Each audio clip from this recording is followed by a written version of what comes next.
ಸ್ನೇಹಿತರೆ, ನಾವು ಕನ್ನಡಿಗರು ಹೃದಯವಂತರು. ಬಂದವರಿಗೆ ಜಾಗ ಕೊಟ್ಟು ಅವರಿಗೆ ಬದುಕಲು ಅವಕಾಶ ಮಾಡಿಕೊಡುವ ವಿಶಾಲ ಹೃದಯದವರು. ನಾವು ಬಂದವರಿಗೆ ಆದ್ಯತೆ ನೀಡುತ್ತೇವೆ.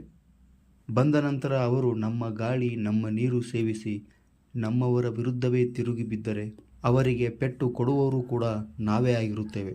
ಆದರೆ ಸ್ನೇಹಿತರೆ, ನಮ್ಮ ಭಾಷೆಯೇ ಶ್ರೇಷ್ಠ, ನಮ್ಮ ಭಾಷೆಯೇ ಹೆಚ್ಚು ಎಂದು ಭಾಷಾಂಧರಿಂದ ಆಗಾಗ ಗಲಾಟೆ ಗಲಭೆಗಳು ನಡೆಯುತ್ತಲಿರುತ್ತವೆ. ಅದರಂತೆ ಬೆಳಗಾವಿ ನಮ್ಮದು ಎಂದು ಮರಾಠಿಗರು ತಮ್ಮ ಉದ್ದಟತನವನ್ನು ಮೆರೆದಿದ್ದಾರೆ. ಈ ವಿಷಯದ ಕುರಿತು ಇಂದಿನ ಈ ವಿಡಿಯೋ ನಿಮಗಾಗಿ.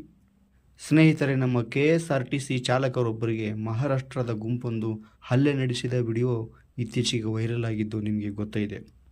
ಇದು ಭಾಷಾ ವಿವಾದದ ಘಟನೆಯಾಗಿದ್ದು, ಇದರ ಬಗ್ಗೆ ಕರ್ನಾಟಕದ ಮಹಿಳಾ ಮತ್ತು ಮಕ್ಕಳ ಅಭಿವೃದ್ಧಿ, ಅಂಗವಿಕಲರು ಮತ್ತು ಹಿರಿಯ ನಾಗರಿಕರ ಸಬಲೀಕರಣ ಸಚಿವರಾದ ಲಕ್ಷ್ಮೀ ಹೆಬ್ಬಾಳ್ಕರ್ ಅವರು ಮಾತನಾಡಿ, ಮಹಾರಾಷ್ಟ್ರದ ಜನರು ನನಗೆ ಮತವನ್ನು ಹಾಕಿದ್ದಾರೆ ಮತ್ತು ಅವರು ಕೆಟ್ಟವರಲ್ಲ ಎಂದು ಯಾರೋ ಕಿಡಿಗೇಡಿಗಳು ಇದನ್ನು ಮಾಡಿದರೆ ಅಂತಹ ತಪ್ಪಿತಸ್ಥರಿಗೆ ಶಿಕ್ಷೆ ಆಗಲೇಬೇಕು ಮತ್ತು ಇಲ್ಲಿ ಭಾಷಾ ವಿವಾದ ಬೇಡ, ನಾವೆಲ್ಲರೂ ಭಾರತೀಯ ಮಕ್ಕಳು, ಇಲ್ಲಿ ಭಾಷೆಯ ಭೇದ ಭಾವ ಬೇಡ ಎಂದು ಹೇಳಿದ್ದಾರೆ.